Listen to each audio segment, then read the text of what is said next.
हाय, आपके साथ मैं हूँ Surabhi Sharma. India TV YouTube channel subscribe करिए, बेल आइकन दबाएं।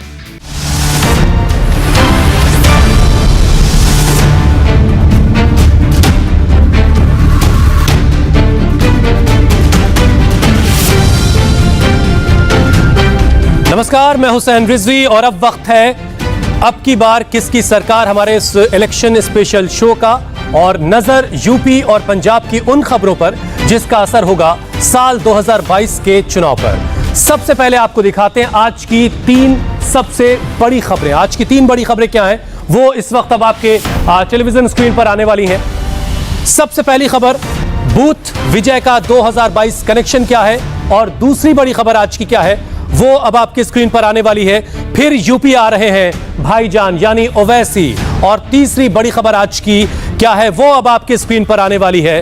प्रियंका की नई प्रतिज्ञा क्या है, इन तीन बड़ी खबरों पर हमारी नजर रहेगी इस खास कार्यक्रम में। इलेक्शन शो की पहली और सबसे बड़ी खबर, यूपी चुनाव में बीजेपी का बड़ा अभियान। बीजेपी अध्यक्ष जेपी नड्डा आज से बूथ विजय अभियान का आगाज करेंगे। जेपी नड्डा दिल्ली से वर्चुअल तरीके से इस अभियान का उद्घाटन करेंगे, जिसमें सीएम योगी, दोनों डेप्यूटी सीएम और यूपी बीजेपी अध्यक्ष भी शामिल होंगे। बूथ विजय अभियान 27,700 शक्ति केंद्रों पर 30 अक्टूबर तक चलाया जाएगा। चुनाव में बीजेपी का यह बड़ा अभियान आज से शुरू होने जा रहा है। जेपी नड्डा बूथ विजय अभियान का आज आगाज करेंगे, वर्चुअली आगाज करने जा रहे हैं, और पैंडेमिक की वजह से बहुत सारी चीजें अभी वर्चुअली चल रही हैं। 27,700 शक्ति केंद्रों से पर इसका आगाज आज से होने जा रहा है। बीजेपी के बूथ विजय अभियान में कौन कौन नेता शामिल होंगे ये भी जान लीजिए। जेपी नड्डा बीजेपी अध्यक्ष हैं, वो इसमें शामिल होंगे, हम आपको इस बड़ी स्क्रीन पर दिखाएंगे। बीजेपी अध्यक्ष अभियान की आज शुरुआत करेंगे। 27,000 से ज्यादा बूथ केंद्रों पर इसकी शुरुआत होने जा रही है। शक्ति केंद्र पर रहेंगे मौजूद मुख्यमंत्री योगी आदित्यनाथ, इसके अलावा दोनों डेप्यूटी सीएम केशव प्रसाद मौर्य और डिप्टी सीएम है वो मौजूद रहेंगे। दिनेश शर्मा ये भी डिप्टी सीएम है, उप मुख्यमंत्री, वो भी मौजूद रहेंगे। एक बड़े मेगा अभियान की शुरुआत आज से होने जा रही है। स्वतंत्र देव सिंह उत्तर प्रदेश बीजेपी के अध्यक्ष, वो भी शक्ति केंद्र पर मौजूद होंगे। सुनील बंसल संगठन के महामंत्री, एक कद्दावर नाम, वो भी आज के इस कार्यक्रम में मौजूद होंगे। क्या है बीजेपी का बूथ विजय अभियान, यह भी जानना बहुत जरूरी है, इसकी डिटेल आपको बताते हैं। जेपी नड्डा आज के इस अभियान का आगाज करने जा रहे हैं, और जेपी नड्डा इस अभियान का आगाज करेंगे 27,700 शक्ति केंद्रों से। नड्डा इसका शुरुआत करने जा रहे हैं। 10,000 नई बूथ समितियां इसके जरिए बनाई जाएंगी। 19 सितंबर को शक्ति केंद्रों पर चौपाल लगेगी। योगी सरकार के 4.5 साल पूरा होने पर यह चौपाल लगाई जाएगी। 20 सितंबर को विधायक अपनी अपनी उपलब्धियां बताएंगे, और 26 सितंबर को घर घर जाएंगे बीजेपी के कार्यकर्ता। 30 अक्टूबर तक अभियान का पहला चरण जो है वो कंप्लीट कर लिया जाएगा। विशाल प्रताप सिंह हमारे सहयोगी इस वक्त लखनऊ से हमारे साथ जुड़ रहे हैं। विशाल, एक बहुत बड़े अभियान का आज आगाज होने जा रहा है, कैसी तैयारियां हैं?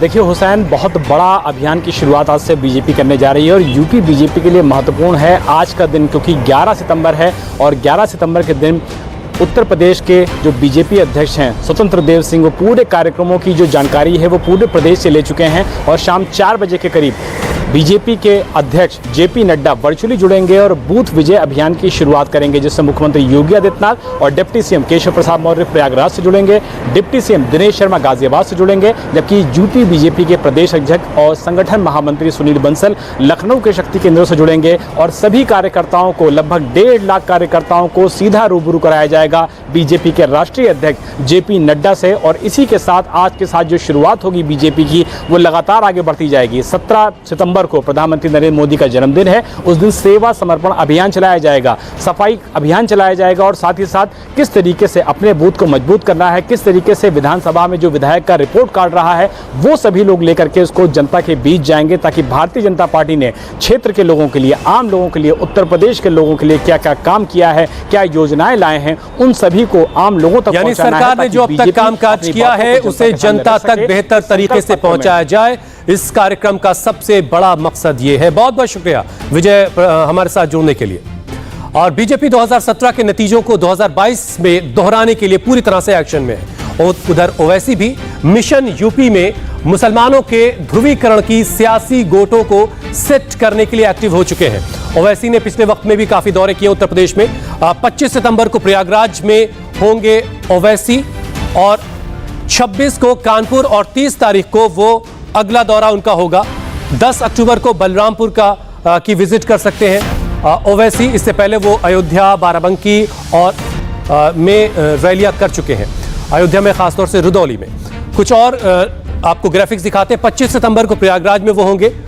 ओवैसी के दौरे का पूरा प्लान आपको दिखाते हैं। 22 सितंबर को संभल, 25 सितंबर को प्रयागराज, ये आप मैप के जरिए समझिए। 22 सितंबर को संभल, 30 सितंबर को बहराइच, 26 सितंबर को कानपुर, 10 अक्टूबर को बलरामपुर, 25 सितंबर को प्रयागराज। और ये उत्तर प्रदेश के दौरे हैं जो ओवैसी जिनका जो हाल के वक्त में वो दौरा उत्तर प्रदेश का करने वाले हैं। ओवैसी का मिशन यूपी में फोकस मुसलमानों के वोट पर है। वो साफ कहते हैं कि जहां से उनको जीतने की संभावना है वो वहीं पे अपने उम्मीदवारों को उतारेंगे। यही वजह है कि मुस्लिम बाहुल जिलों में ही ओवैसी दौरा कर रहे हैं। पहले फेज में वो 3 जिलों का दौरा कर चुके हैं। अयोध्या, सुल्तानपुर, बाराबंकी में वो रैली कर चुके हैं।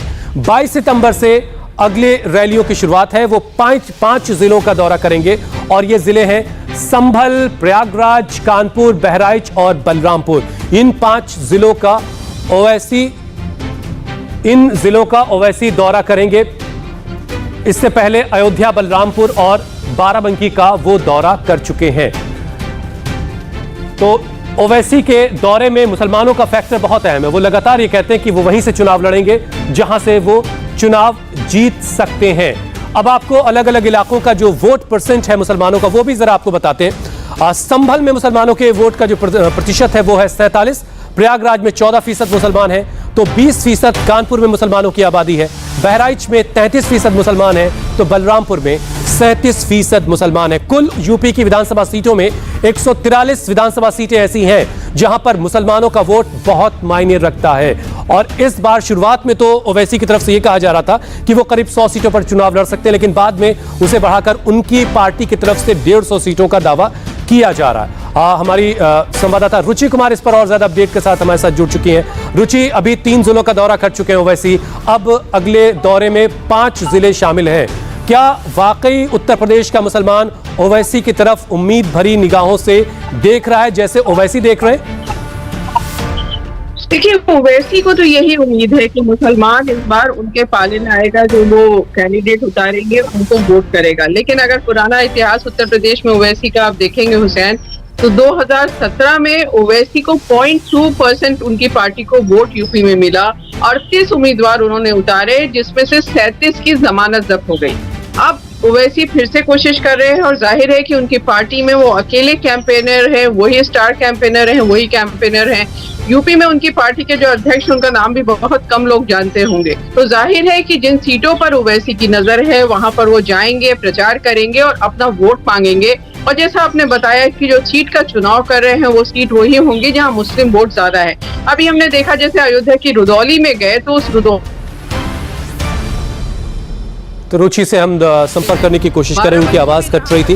तो ओवैसी करीब 150 सीटों पर लड़ने का दावा कर रहे हैं, लेकिन उत्तर प्रदेश का ही पिछला अनुभव उनका बहुत अच्छा नहीं रहा है। और पिछला इलेक्शन अगर आप देखें तो बंगाल में भी उनको मुंह की खानी पड़ी थी। हालांकि बिहार से उनके लिए जरूर अच्छी खबर आई थी। 5 सीटें जीत करके उन्होंने ये एक संदेश दिया था कि वो मुसलमानों के जो वोट हैं उनके एक तरह से उत्तराधिकारी बन रहे हैं। और उत्तर प्रदेश में भी खासतौर से उन्होंने बार बार ये कहा है कि उत्तर प्रदेश में मुसलमानों को उनकी आबादी के हिसाब से राजनीतिक प्रतिनिधित्व मिलना चाहिए और वो इस कोशिश में लगे हुए हैं। लेकिन इंतजार करते हैं कि उत्तर प्रदेश की आवाम क्या फैसला करती है और खासतौर से मुसलमान क्या इस पर सोच रहा है। अगली खबर का रुख करते हैं। यूपी के दंगल में अपना अपना दांव सेट करने में सभी पार्टियां लगी हुई हैं। प्रियंका गांधी 5 दिनों के यूपी दौरे पर हैं। प्रियंका थोड़ी देर पहले कांग्रेस ऑफिस पहुंच चुकी हैं और अपने नेताओं के साथ, जो लोकल वहां के नेता यानी उत्तर प्रदेश के नेता, उनके साथ मुलाकातें कर रही, मीटिंग कर रही हैं। इससे पहले प्रियंका ने कल अपने कार्यकर्ताओं और नेताओं से चुनाव की बड़ी रणनीति फाइनल की है। प्रियंका यूपी में प्रतिज्ञा यात्रा पर निकलेंगी। इससे जुड़ी जो और डिटेल है वो हम आपको बताएंगे कि क्या है वाकई उनकी प्रतिज्ञा और इस प्रतिज्ञा को पूरा करने के लिए प्रियंका गांधी ने कौन कौन से पॉइंट्स तय किए हैं जिस पर वो काम करने वाली हैं, जिससे उनकी यूपी की जो प्रतिज्ञा है वो पूरी होगी। चुनाव से पहले एक प्रतिज्ञा यात्रा पर निकलने वाली हैं प्रियंका गांधी। अब चूंकि यूपी का पूरा मामला प्रियंका गांधी के हवाले है, अब इस प्रतिज्ञा यात्रा में क्या होगा, रणनीति कमेटी की बैठक में यह फैसला प्रियंका गांधी ने लिया है। 12,000 किलोमीटर लंबी प्रतिज्ञा यात्रा पर प्रियंका गांधी निकलेंगी। हम वचन निभाएंगे नाम से इस यात्रा को किया जाएगा। बड़े गांव और कस्बों से होकर यह यात्रा गुजरेगी, अपना सफर तय करेगी और यात्रा के रूट और मुद्दों पर चर्चा अभी बाकी है।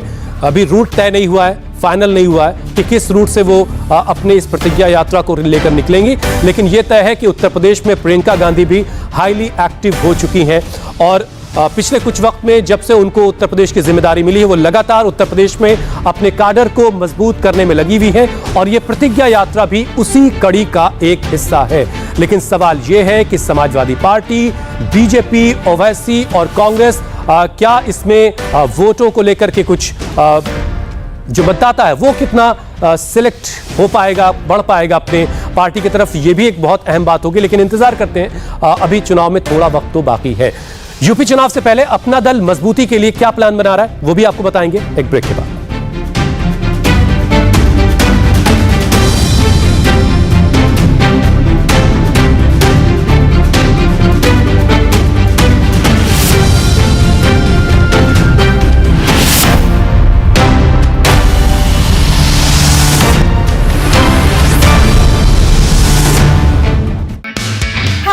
सुरभि शर्मा। खबरों से अपडेट रहने के लिए India TV YouTube channel subscribe करिए, साथ में बेल आइकन जरूर दबाएं। जुड़े रहें इंडिया टीवी के साथ।